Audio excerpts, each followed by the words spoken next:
Tab দুর্নীতি সহ একাধিক বিষয় সরব হলেন নিখিলবঙ্গ শিক্ষক সমিতি দার্জিলিং শাখার সদস্যরা। এদিন ডিআই অফিসে স্মারকলিপিও প্রদান করেন তারা।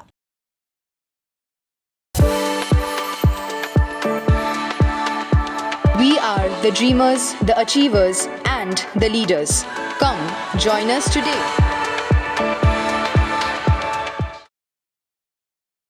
অভিযোগ, রাজ্য দুর্নীতির আখড়াতে পরিণত হয়েছে। পশ্চিমবঙ্গের একাধিক জায়গায় ট্যাব দুর্নীতির শিকার একাধিক সরকারি স্কুল। এই সমস্ত বিষয় নিয়ে শিলিগুড়ির ডিআই অফিসের সামনে বিক্ষোভ দেখান নিখিলবঙ্গ শিক্ষক সমিতি দার্জিলিং শাখার সদস্যরা। এই বিষয়ে সংগঠনের জেলা সম্পাদক বিদ্যুৎ রাজগুরু জানান, সরকারের তরফ থেকে দেওয়া ট্যাবের টাকা হঠাৎ করে উধাও হয়ে যাচ্ছে। অধিকাংশ স্কুলেই এই ঘটনা ঘটেছে। এই বিষয়টি নিয়ে পূর্ণাঙ্গ তদন্ত করার দাবি জানান। এর পাশাপাশি শূন্য পদে শিক্ষক নিয়োগ সহ একাধিক দাবি জানান তিনি। আমার নাম বিদ্যুৎ রাজগুরু, সম্পাদক দার্জিলিং জেলা শাখা ABTA। আমরা সারা রাজ্য জুড়ে বিভিন্ন জেলায় 14 এবং 18 তারিখ আমাদের যে আপনারা জানেন ট্যাব সংক্রান্ত যে বিষয়টি ছাত্রছাত্রীদের দেয়া হয় ট্যাবের টাকা 10,000 করে। তো আমরা হঠাৎ করে আমরা দেখা যাচ্ছে যে ট্যাবের টাকা উধাও হয়ে গেছে। প্রকৃত যারা বেনিফিশিয়ারি তাদের নামে ট্যাবের টাকা কোনো অ্যাকাউন্টে ঢুকেনি।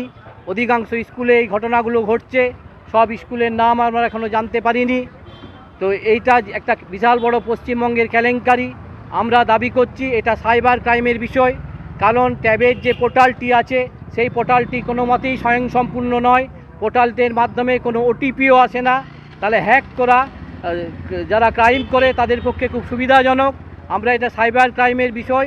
এই বিষয়টি নিয়ে প্রকৃত পূর্ণাঙ্গ তদন্তের দাবি করছি এবং অবিলম্বে শিক্ষার্থীদের অ্যাকাউন্টে তাদের প্রাপ্য টাকা, ন্যায্য টাকা যাতে প্রদান করা হয় তার দাবি জানাচ্ছি।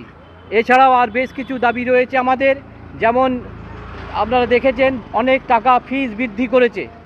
আমাদের কোনো সংশোধন করতে হলে বোর্ড মধ্যশিক্ষা পর্ষদ প্রচুর অস্বাভাবিকভাবে ফিস বৃদ্ধি করেছে। আমরা এই ফিস মুকুবের দাবি জানাচ্ছি। এছাড়া অ্যাপয়েন্টিং অথরিটি আমাদের ছিল মধ্যশিক্ষা পর্ষদ 100 পয়েন্ট রোস্টার লঙ্ঘন করেছে। সেই লঙ্ঘনের আমরা প্রতিবাদ করছি। কারণ 100 পয়েন্ট রোস্টার সেই দায়গুলো স্কুলের এবং প্রধান শিক্ষকের উপর চাপিয়ে দেওয়ার চেষ্টা হচ্ছে। এটা প্রধান শিক্ষক কোনো মতেই নয়, নিয়োগকর্তা মধ্যশিক্ষা পর্ষদ। তাহলে 100 পয়েন্ট রোস্টার মেনটেন করবে মধ্যশিক্ষা পর্ষদ, কিন্তু সেই বিষয়গুলিও স্কুলের উপর প্রধান শিক্ষকদের উপর চাপিয়ে দেওয়া হচ্ছে। এছাড়াও আমাদের বেশ কিছু দাবি রয়েছে। এই দাবিগুলো নিয়ে বিশেষ করে শিক্ষক নিয়োগ, প্রচুর স্কুলে শূন্য পদ, গ্রামীণ স্কুলগুলোতে বিষয় শিক্ষক নেই, স্বচ্ছতার সাথে ক্লার্ক নেই, হেডমাস্টার নেই, জুনিয়র স্কুলগুলোর অবস্থা আরও শোচনীয় অবস্থা। এবং আমরা দেখেছি বিদ্যালয়ে ছাত্রছাত্রীর সংখ্যাও কমে যাচ্ছে। প্রতিদিন বিদ্যালয়ে ছাত্রছাত্রী এবং তাদের উপস্থিতি শিক্ষার প্রতি একটা অনাগ্রহ তৈরি হয়েছে গ্রামীণ অঞ্চলগুলোয়। এবং আমাদের মফস্বল এবং শহরেও দেখবেন সাধারণের বিদ্যালয়ের উপর অনেক ছাত্রছাত্রী নির্ভর করে, তারা স্কুলে আসতেও চাচ্ছে না। এমন একটা রাজনৈতিক পরিস্থিতি পশ্চিমবঙ্গে তৈরি হয়েছে, শিক্ষাক্ষেত্রে নৈরাজ্য তৈরি হয়েছে, যার ফলে স্কুল বিমুখ হয়ে যাচ্ছে অনেক শিক্ষার্থী। আমরা এই সমস্ত ছাত্রছাত্রীদের দাবি এবং শিক্ষক শিক্ষিকাদের পেশাগত বিভিন্ন দাবি নিয়ে আমরা আজকে এখানে এসেছি।